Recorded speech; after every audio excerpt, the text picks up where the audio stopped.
Seguro que todos tenemos en la cabeza esa imagen, ¿verdad?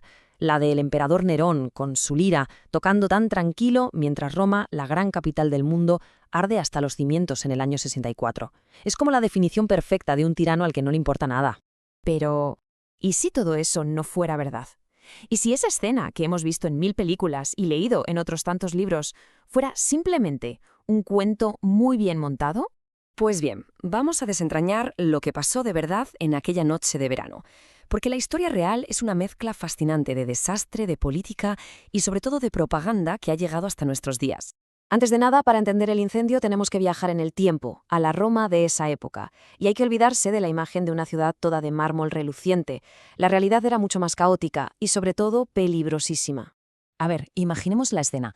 Casi 1 millón de personas viviendo unas encima de otras. La gran mayoría de los edificios, las famosas insulae, eran de madera. Las calles, bueno, eran callejones estrechos, laberínticos. Y claro, el fuego se usaba para absolutamente todo, para cocinar, para calentarse, para tener luz. Roma no era una ciudad, era un auténtico polvorín a punto de estallar.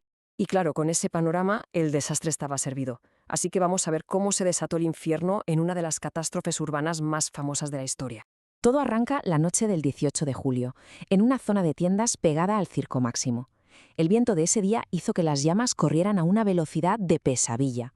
El fuego estuvo arrasando la ciudad durante 6 días seguidos, y justo cuando parecía que por fin lo tenían controlado, se reavivó, y siguió quemando durante varios días más. Una locura. Y ojo a esto, porque las cifras dan una idea de la escala de la catástrofe.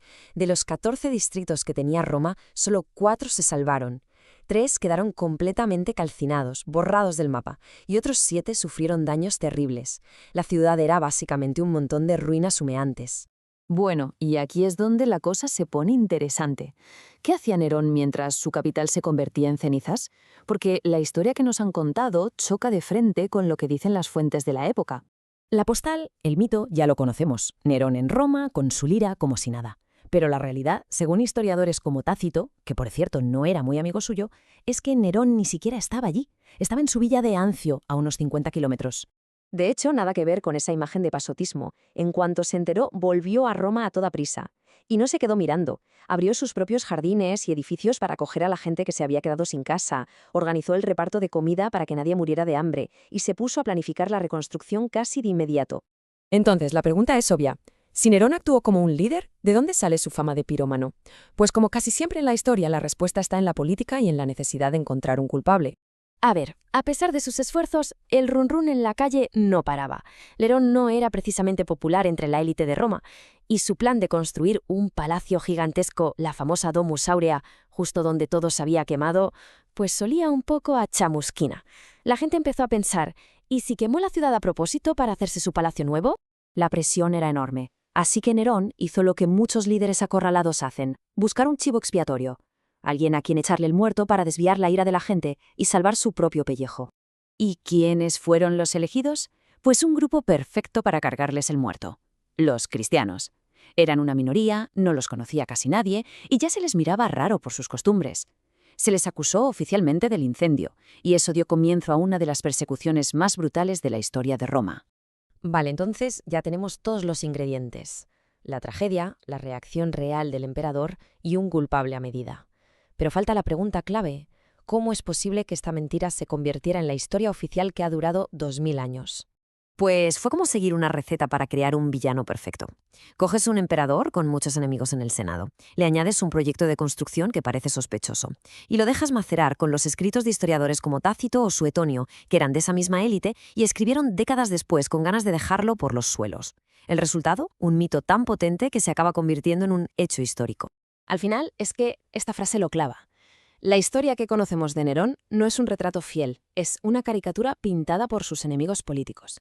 Ellos ganaron la batalla del relato, y su versión es la que ha perdurado. Y sin embargo, de toda esta destrucción surgió algo paradójico. Por un lado, una ciudad completamente nueva, y por otro, un mito que parece imposible de destruir. Sí, porque aunque suene increíble, esa catástrofe se convirtió en una oportunidad única. La reconstrucción no fue solo levantar lo que se había caído, fue una ocasión para repensar Roma desde cero y hacerla mucho mejor. Nerón impulsó unas reformas urbanísticas que, la verdad, fueron revolucionarias para la época. Calles mucho más anchas para que funcionaran como cortafuegos, límites a la altura de los edificios y, lo más importante, la obligación de usar materiales como la piedra y el ladrillo en vez de tanta madera. De las cenizas nació una Roma más segura y más monumental. La historia de Nerón y el gran incendio nos deja con una última reflexión, ¿no?